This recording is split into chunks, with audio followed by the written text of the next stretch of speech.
Hello everyone, आप सभी का लीगल ऑनेशन में स्वागत है। दोस्तों, इस वीडियो में बात करेंगे मुस्लिम लॉ का एक और इम्पोर्टेंट क्वेश्चन जो कि हमारे प्रीवियस ईयर में पूछा गया था दिसंबर 2021 में। क्वेश्चन है, महर की प्रकृति और विभिन्न प्रकारों का वर्णन कीजिए। तो इंग्लिश में इसको डॉर बोलते हैं। क्या होता है ये नॉर्मली 20 मार्क्स में दोस्तों ये पूछा गया था। तो देखिए, महर, पहले हम भूमिका से स्टार्ट करते हैं। मुस्लिम पर्सनल लॉ में विवाह, मेहर, तलाक, वसीयत, भरण पोषण आदि के संबंध में अलग अलग कानूनी प्रावधान है। मतलब मुस्लिम पर्सनल लॉ में विवाह हो गया, मेहर हो गया, तलाक हो गया, वसीयत हो गया, भरण पोषण हो गया, इन सभी के संबंध में अलग अलग कानूनी प्रावधान है। सभी मुसलमानों के लिए मेहर की अवधारणा मुस्लिम पर्सनल लॉ द्वारा शासित होती है।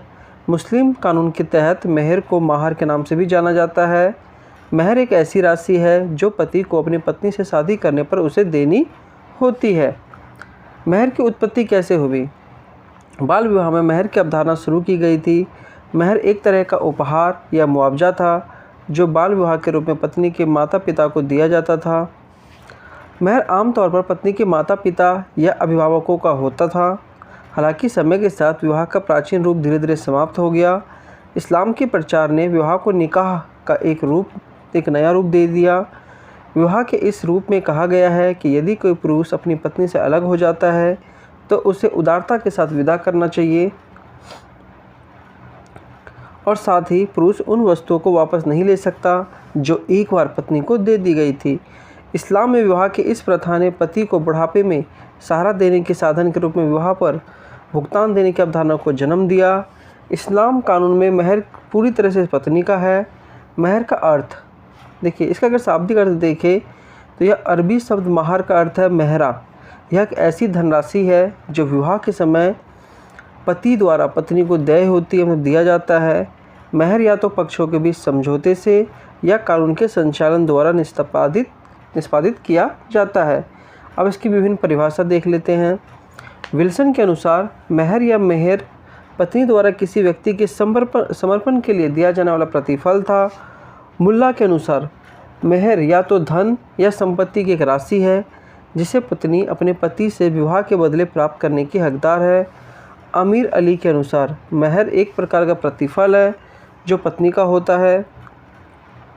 और अब्दुल कादिर बनाम सलीम इसमें केस देख लेते हैं के मामले में माननीय न्यायमूर्ति महमूद ने कहा है कि मुस्लिम कानून के तहत मेहर एक धनराशि या संपत्ति है जिसे पति द्वारा विवाह के बदले में पत्नी को देने या सौंपने का वादा किया जाता है।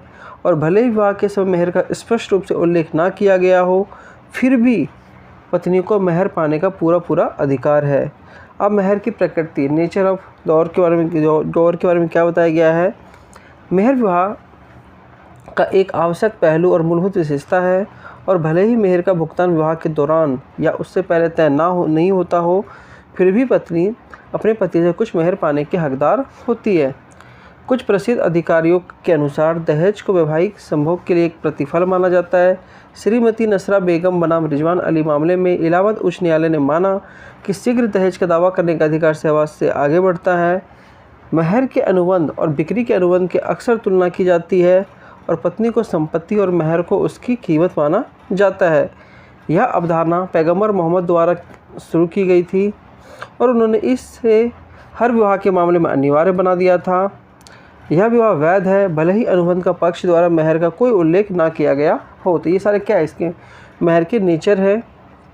अब दहेज का वर्गीकरण, मतलब मेहर का वर्गीकरण देखिए, इसको दो श्रेणियों में वर्गीकृत किया जा सकता है। एक है निर्देशित दहेज, इसके भी सब पार्ट है जिसमें आता है शीघ्र दहेज और स्थगित दहेज, और दूसरा आता है प्रथागत दहेज। तो इसके दो पार्ट है मेहर के। पहले हम बात करते हैं निर्देशित दहेज क्या होती है। अगर मेहर की राशि शादी के समय तय की जाती है तो इसे निर्देशित मेहर कहा जाता है। इसे शादी की रस्म से पहले या बाद में भी तय किया जा सकता है। अगर शादी के पक्षकार नाबालिग है तो अभिभावक नाबालिग की ओर से मेहर की राशि तय कर सकता है और अभिभावक द्वारा तय की गई राशि लड़के पर बाध्यकारी भी होता है, मतलब उसको देना ही होगा।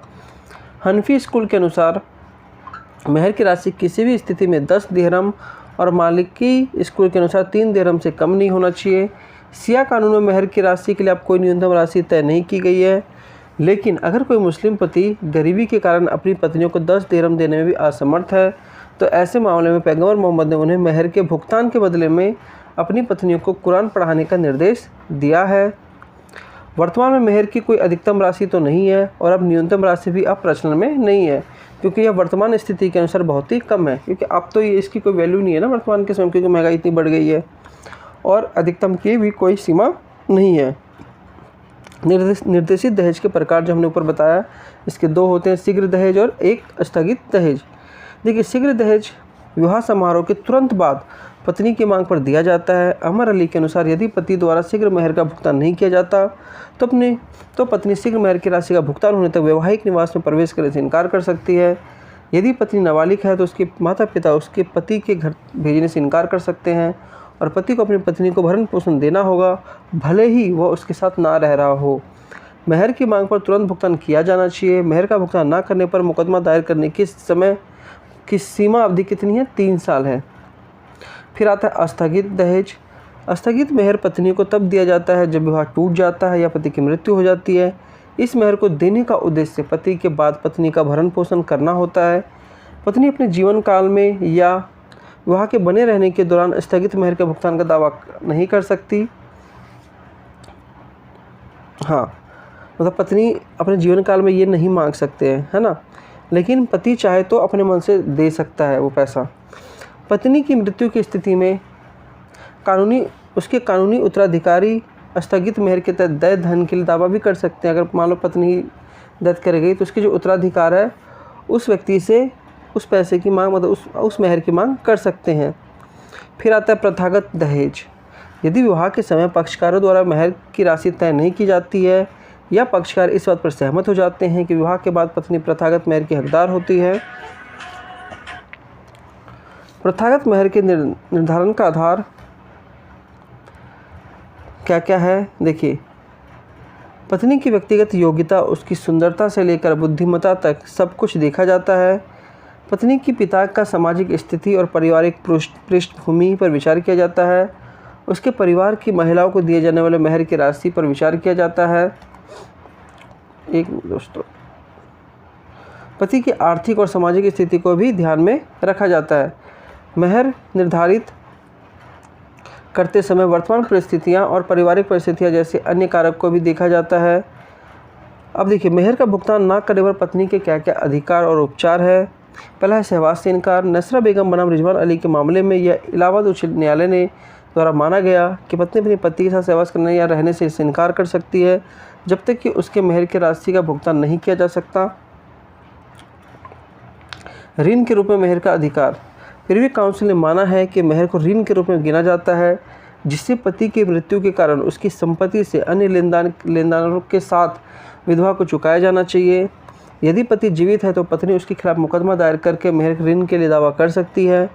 पति की मृत्यु के बाद विधवा उस संपत्ति के अन्य उत्तराधिकारियों के खिलाफ मुकदमा दायर करके मेहर के लिए दावा कर सकती है जिनसे मेहर की राशि वसूल की जानी है। अदा न किए गए मेहर के बदले में कब्जा बनाए रखने का भी अधिकार है।